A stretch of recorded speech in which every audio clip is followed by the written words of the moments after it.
Kaki langit bersanggah di bukit savana. Berkuda meniti lekukan jalan pada hijau hamparanmu. Tak kau beri ampun untuk ketulusan pesona puncak alam. Ketika aku berbaring menunggu matahari merubah warna langit. Sedikit manja wan di atas sana membuka senyuman, memberi jalan cahaya dengan sedikit goresan pelangi. Terik badanku dengan mentarimu, terbalas sunset di pantai Marosi. Saat berbenahku untuk esok, meninggalkan Sumba dalam kesahku. Tak pernah kau izinkan dengan memberiku hujan badai, namun kuanggap sebagai balasan perhatianmu padaku. Tak apa, aku akan kembali untuk aura kecantikan dalammu. Prasasti di jiwaku untuk selalu mengingat Sumbaku. Berpisah dini hari, bertemu senja kembali. Dalam naungan ingatan Sumba yang kekal nan abadi.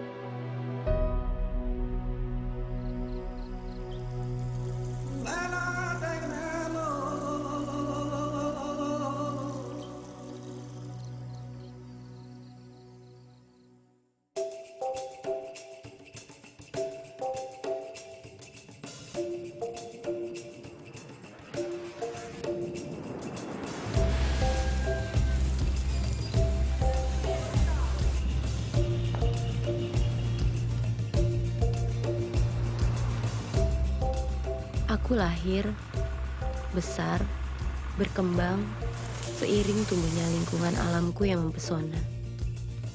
Selalu kulihat keindahan alami yang menaungi atmosfer kehidupan di desaku. Aliran sungai dan rapat barisan kuda melintasi bukit. Canda tawa anak-anak bermain di atas batu kubur di depan rumahku. Kemeriahan suasana membalut upacara adat dan keindahan atraksi seni yang memukau. Hingga pantai berpasir putih yang masih bisa dibilang perawan. Ya, Sumba Barat, kampung halamanku. Inilah perkampunganku. Di kampung tradisional ini banyak kenangan masa kecilku yang indah.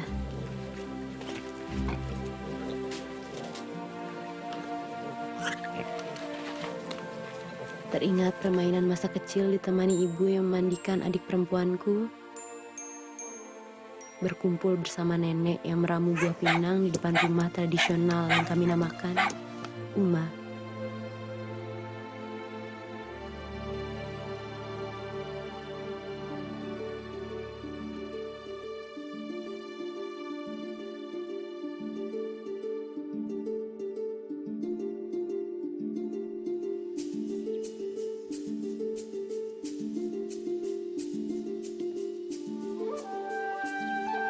Keseharian kami, baik yang bermukim di kampung tradisional maupun di kota Waikabubak, masih banyak yang dilakukan dengan nuansa tradisional. Seiring kokok ayam jantan di pagi hari, kehidupan mulai menggeliat. Para wanita mengambil air ke sungai. Kaum pria bersiap ke ladang, kebun, ada juga yang menggiring ternak mereka ke sawah dan padang-padang rumput.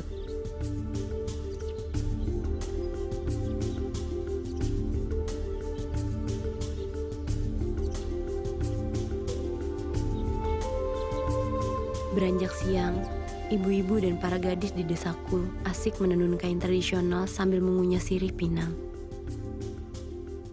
Bapak-bapak melepas penat dengan duduk santai di balai-balai. Banyak penduduk asli, terutama kaum pria, hilir mudik dengan busana tradisional, lengkap dengan parang yang terselip di pinggang.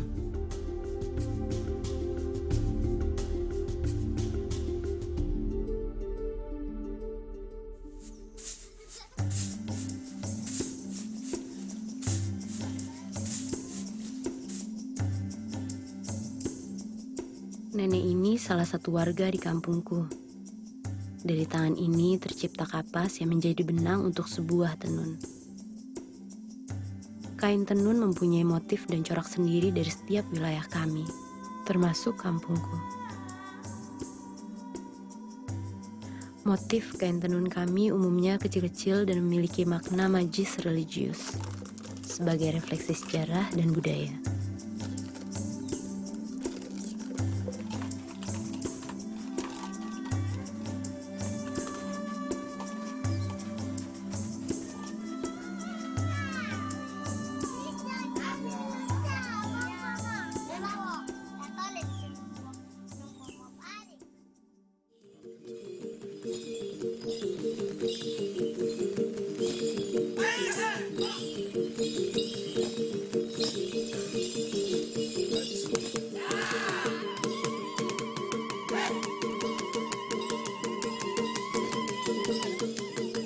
Jauh sebelum aku lahir, nenek moyangku menciptakan banyak macam tarian.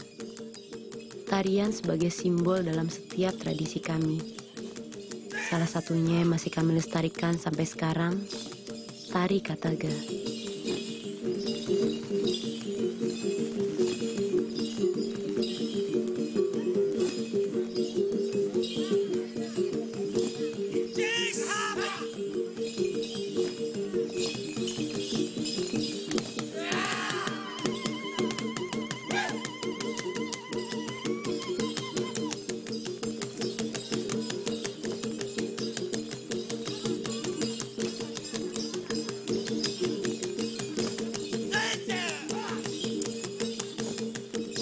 Tari ini tidak pernah berubah dan masih seperti dulu.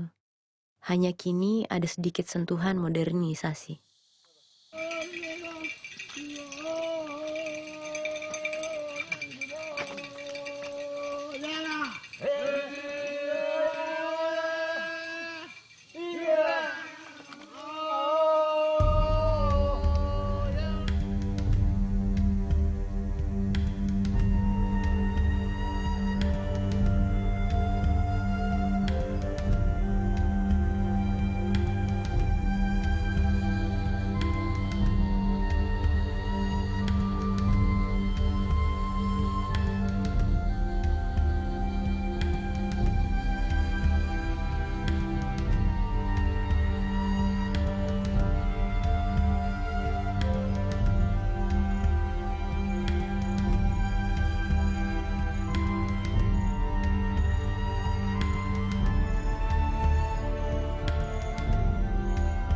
Penduduk asli kami memeluk kepercayaan Marapu, yang inti ajarannya mempertahankan hubungan harmonis antara manusia, semesta, dan Sang Pencipta.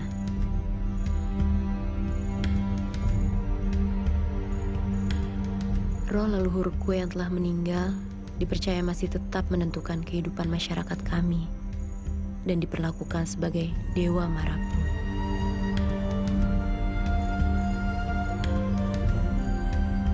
Marapu disimbolkan dengan benda-benda sakral yang telah dikuduskan, dan tidak seorang pun boleh menyentuh kecuali pimpinan adatku yang disebut Ratu.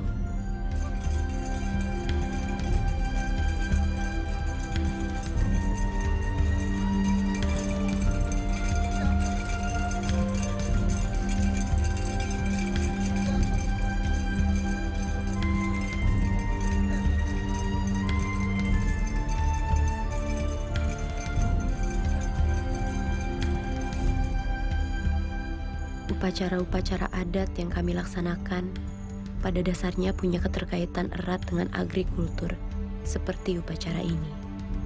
Upacara yang merupakan wujud rasa syukur kami atas hasil panen, sekaligus menjadi sarana memohon berkat para Marapu agar hasil panen dapat berlimpah. Sejak dulu, upacara ini kami namakan Bijalungu Hiupana. Orang yang bisa ini, orang yang tidak, kita sudah tahu memang. Tapi susah-susah jangan kita cari yang terlalu aneh-aneh. Tapi ada memang yang punya sehingga yang aneh-aneh itu bisa kena. Jangan kita kejar untuk yang aneh. Mau kena tes susah.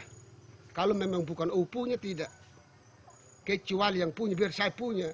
Kalau saya punya memang, saya berdiri di sini, buang pinang, saya tetap kena itu barang.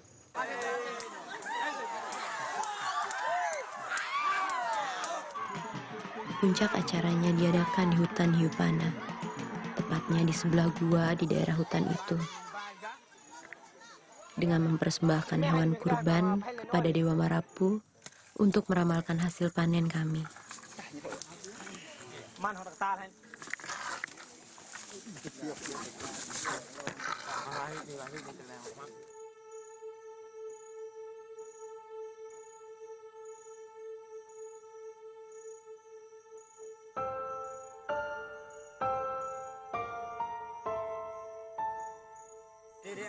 Hujan pun tidak menghentikan semangat kami untuk tetap melaksanakan pemakaman hari ini.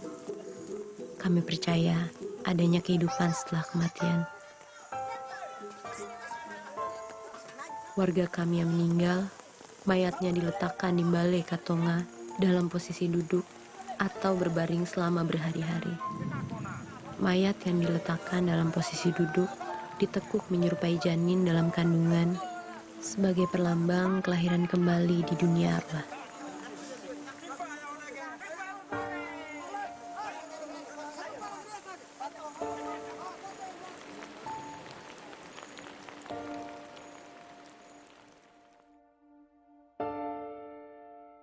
Tradisi megalitik yang muncul 4.500 tahun yang silam masih dilestarikan turun-temurun di adat lingkunganku. Tinggalan megalitik berupa batu kubur berhias arca dan relief-relief menarik bisa ditemukan di setiap kampung tradisional. Kami mendirikan batu kubur tepat di depan rumah dengan tujuan manifestasi kehidupan dan kematian, sekaligus menciptakan rasa persatuan. Karena kehadiran batu kubur dipercaya mampu menjaga kedekatan kami dengan kerabat yang telah meninggal.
Upacara adat yang menjadi favoritku ialah upacara pasola. Dalam upacara ini aku dapat melihat beragam kuda menarik yang ditunggangi pemuda kampungku dengan gagah berani. Pasola melibatkan banyak sekali warga yang mengikuti upacara ini. Sebelum pasola, seluruh warga kami harus mematuhi sejumlah pantangan dengan tidak boleh mengadakan pesta, membangun rumah, dan lain sebagainya.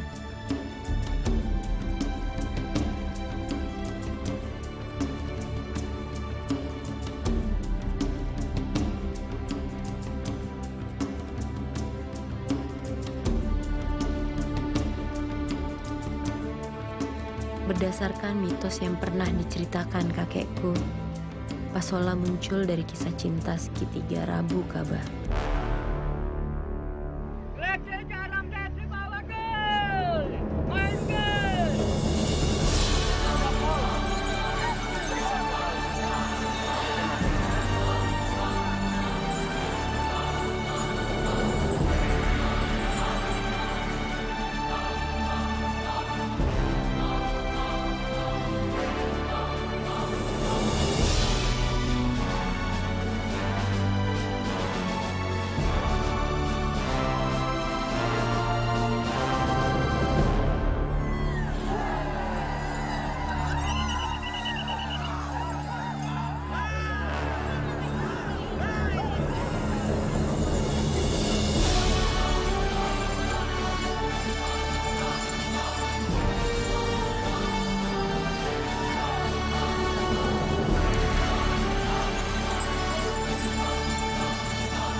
Selain wisata dan ada tradisi, di pulau kami banyak sekali wisata alam yang bisa membuat kita sejenak memanjakan mata dan pikiran untuk lebih santai.